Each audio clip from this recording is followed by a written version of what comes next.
What happened to your sanity? Have you ever caught yourself thinking, I don't even recognize myself anymore?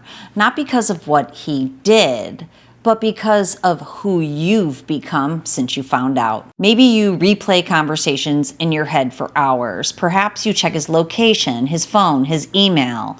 Maybe your stomach drops every time his phone lights up. Even waking up exhausted every day because your brain won't stop running through every possibility all the time. And somewhere along the way, you started asking yourself a heartbreaking question. Am I going crazy? If that's where you are today, I need you to hear me on something very clearly. You are not crazy. This is what happened. Your brain adapted just like brains do.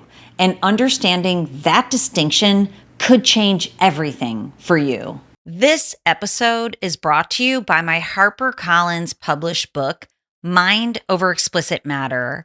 If you've struggled with porn use or betrayal from a partner, this book can help you understand the brain behind it and help heal your situation. So go over to drtrishleigh.com/book. Welcome to Sanity After Betrayal. I'm Dr. Trish Leigh. Every Friday over on the Desire Rewire channel, we explore what happens inside the brain of a person whose desire has become hijacked and then miswired. Here, we're going to talk about the other side of that story. What happened inside your brain? Because betrayal always affects two brains. His brain may have been learning unhealthy patterns of overstimulation for years. Your brain was suddenly forced to learn something entirely different. It learned that the person who was supposed to make you feel safest in the whole world no longer felt safe. Around here, I defined sanity very differently. Sanity isn't pretending you're okay. Sanity is building a healthier brain, one that becomes more regulated, well-wired, more resilient, more intentional, and better capable of making wise decisions, because healthy brains make healthier choices. This week's Friday Brief asked a very simple question. What happened to male desire? We talked about how the brain learns through repetition. We talked about dopamine, not as the pleasure chemical, but as the brain's learning signal. We talked about how repeated exposure to artificial stimulation can gradually hijack the reward system in a person's brain until healthy desire becomes miswired. And while all of that helps us understand what may have happened inside of his brain, today I want to show you something equally important. While his brain was learning pursuit, your brain was learning protection. I want you to sit with that idea for a moment. His reward system may have been learning to chase novelty and intensity. Your nervous system was learning to survive uncertainty. Those are two completely different brains adapting to two completely different experiences. The moment betrayal enters a relationship, your brain asks one vital question above all others. Am I safe? Not do I still love him, and not can this marriage survive. Your brain goes much deeper than that. It asks, can I trust my own reality? Because betrayal doesn't just break trust in another person. It fractures trust in yourself. You start replaying conversations, wondering how you missed the signs. You question your own judgment. You wonder whether you were naive. You begin doubting your instincts. Suddenly, every unanswered text feels significant. Every late night meeting feels suspicious. Every shift in tone, glance, notification, unexplained moment becomes something that your brain files away as potential evidence. And if you've been doing those things, you may have started believing they're proof that you're becoming obsessive or irrational. They're not. They are proof that your brain has adapted. Your brain is doing exactly what it was designed to do around safety when safety has been disrupted. Healthy brains constantly scan the environment for danger. Most of the time, they don't have to work very hard because life feels predictable. But betrayal changes that overnight. The brain says, last time I missed something important, I'm not missing it again. So it turns the volume up on vigilance. It pays attention to every detail. It watches for patterns and anticipates threats before they even happen. That's why you can't relax. That is why you overthink. Then, of course, you become exhausted even when you've done nothing physically demanding all day long because your brain is running. Your brain has been working overtime trying to protect you. And here's the part that almost every woman who has experienced betrayal misunderstands.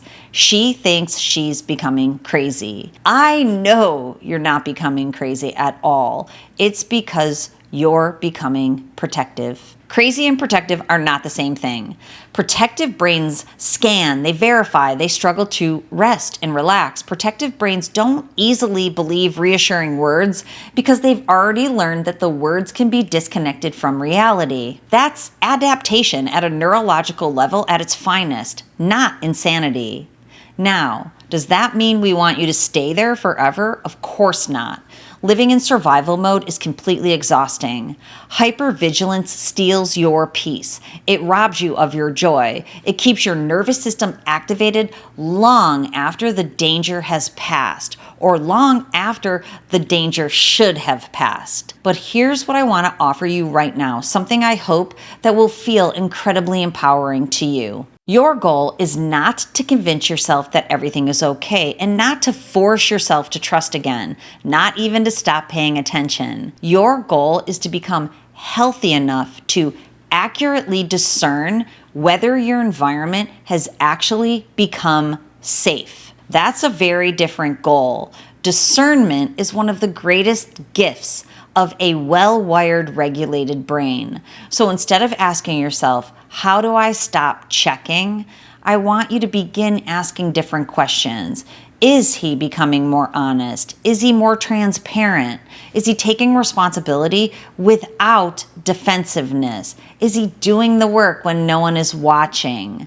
Rebuilding trust through consistent behavior instead of promises. Is he showing up doing that? Because your nervous system is constantly collecting data. If the environment is genuinely becoming safer, your brain can begin learning safety again. But if nothing has changed except the words that are being spoken, your brain may actually be giving you very important information. That's why I don't teach women to blindly stay, and I don't teach women to blindly leave. That doesn't solve anything. I teach women to become healthy enough to discern the difference, because the healthiest decision is made by a healthy brain. So here's your finding your sanity practice for the week. At the end of each day, ask yourself one simple question. Did I spend more energy trying to regulate or to rewire his brain, or strengthening my own? Because here's the truth. You cannot unwire another person's hijacked nervous system. You cannot rewire another person's miswired brain. And certainly you cannot heal another person's reward system. But in fact, what you can do is strengthen yours. Then ask yourself another question. What happened today that genuinely helped me feel safe? Maybe it was going for a walk, or talking with a trusted friend, or exercising, my personal favorite. Maybe it was prayer or reflection. I love that too. Maybe it was training your brain with advanced neuromodulation technology. Maybe as simple as setting a healthy boundary or choosing not to engage in an argument that would have left you more dysregulated than before. Whatever brought your nervous system closer to peace, do more of that. Let me know what it is in the comments. I really, really want to know. What are the activities you can do that make you feel better? Because every time you repeat a healthy behavior, you're teaching your brain something new. You're teaching it that life can become safe again, one repetition at a time, one healthier decision at a time, one day at a time. One of the most beautiful truths in neuroscience is that your brain never stops learning. The same neuroplasticity that allowed your brain to adapt to the betrayal also allows it to adapt to healing. So that doesn't mean you'll forget what happened. It doesn't mean you'll pretend it didn't hurt. I want you to know you don't have to be controlled long term by one of the most painful experiences that you have ever had. Whether your relationship heals or not, or whether your journey takes you somewhere entirely different, your brain and your healing matters most. Your children benefit from your rewiring and regulation. Your future benefits from hardwiring in a brain pattern for your best life.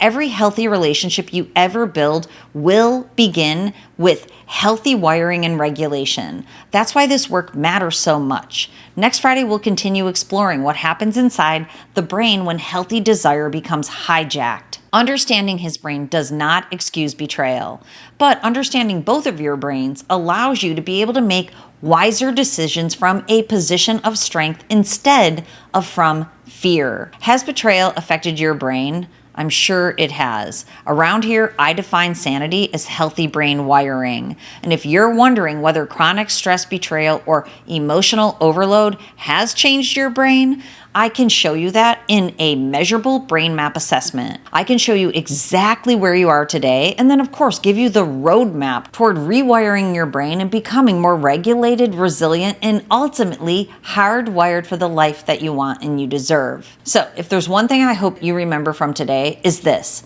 you are not crazy. Your brain adapted, as brains do, to protect yourself. And just as it learned survival, it can learn thrival and peace again. Healthy brains make healthy decisions. Healthier decisions help you build the life that you want. So whether your relationship heals or your journey takes you somewhere else, never lose yourself. That's what you need to show up in your life. So stay well wired and regulated, grounded, and stay pragmatically hopeful. And of course, stay sane until next time. I'll see you then.